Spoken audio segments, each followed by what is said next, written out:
Hi friends, ఈరోజు చాలా టేస్టీగా ప్రోటీన్తో నిండిన మష్రూమ్ ఎగ్ కర్రీని చాలా ఈజీగా ఎలా తయారు చేయాలో చూపిస్తాను. ఈ రెసిపీ ఒక్కసారి ట్రై చేస్తే మళ్ళీ మళ్ళీ చేయాలనిపిస్తుంది. మరి వీడియోని చివరి వరకు చూడండి. ఫస్ట్ మన మష్రూమ్ని చక్కగా క్లీన్ చేసి కట్ చేసుకొని పక్కన పెట్టేసేయాలి. ఇప్పుడు ఎగ్స్ని కూడా బాయిల్ చేసి పక్కన పెట్టేసేయాలి. ఇప్పుడు స్టవ్ మీద ప్యాన్ పెట్టి ప్యాన్ హీట్ అయిన తర్వాత ఆయిల్ వేయాలి. ఆయిల్ వేసిన తర్వాత ఇందాక మనం కట్ చేసి పెట్టుకున్న మష్రూమ్ ముక్కల్ని వేసి మష్రూమ్లో నీళ్ళు మొత్తం మిగిలిపోయేదాకా ఉంచాలి. ఇప్పుడు మనం ఈ మష్రూమ్ని ఒక ప్లేట్లోకి తీసేసుకుందాము. మళ్ళీ మనము స్టవ్ మీద ప్యాన్ పెట్టి 1 స్పూన్ ఆయిల్ వేసి దానిలో చెక్క, బిర్యానీ ఆకు, లవంగాలు, అలాగే కొంచెం జీలకర్ర వేసి ఇప్పుడు ఈ మసాలా దినుసులన్నీ మనం చక్కగా మంచి వాసన వచ్చేదాకా వేపుకోవాలి. తర్వాత ఇందులో మనం కట్ చేసి పెట్టుకున్న ఆనియన్స్ వేసేయాలి, పచ్చిమిర్చి. ఇప్పుడు మనకి ఈ ఉల్లిపాయలు అనేవి గోల్డెన్ కలర్ వచ్చేదాకా వేపుకోవాలి. చూడండి, ఆనియన్స్ అనేవి గోల్డెన్ కలర్ వచ్చేసాయి కదా. ఇప్పుడు ఇందులో నేను కొంచెం కరివేపాకు వేస్తున్నాను, అలాగే అల్లం వెల్లుల్లి పేస్ట్ కూడా వేస్తున్నాను.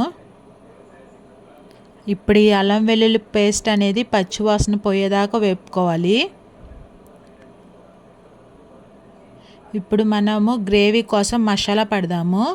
ఒక మిక్సీ జార్ తీసుకొని ఎండు కొబ్బరి ముక్కలు, అలాగే జీడిపప్పు, టమాటా ముక్కలు వేసేద్దాము.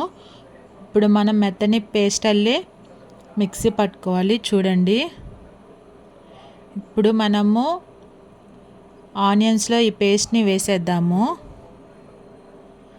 ఇప్పుడు మనకి పేస్ట్ అనేది పచ్చివాసన పోయేదాకా వేపుకోవాలి.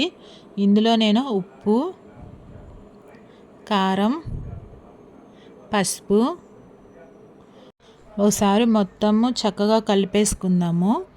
ఇప్పుడు ఇందులోకి మనకి గ్రేవీకి సరిపడా వాటర్ వేసేస్తున్నాను. ఇప్పుడు మనకి ఈ గ్రేవీ అనేది మరుగుతుంది కదా, ఇందాక మనం ఉడకబెట్టి పక్కన పెట్టుకున్న ఎగ్స్ అనేవి వేసేస్తున్నాను.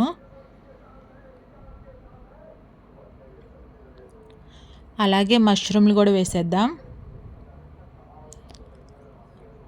ఒక్కసారి చక్కగా కలిపేసుకొని గ్యాస్ అనేది మీడియం ఫ్లేమ్లో పెట్టుకొని గ్రేవీ థిక్గా వచ్చే వరకు ఉడకనిద్దాము. చూడండి, మనకి గ్రేవీ అనేది థిక్నెస్ వచ్చేసింది కదా. ఇప్పుడు మనము దీనిలో ధనియాల పొడి కొంచెం, అలాగే గరం మసాలా కొంచెం వేసి ఒకసారి చక్కగా కలిపేసుకుందాము. ఇప్పుడు లాస్ట్లో కొత్తిమీర యాడ్ చేసుకుంటే అంతే, మన ఎంతో tasty egg mushroom curry ready. Please subscribe చేయండి.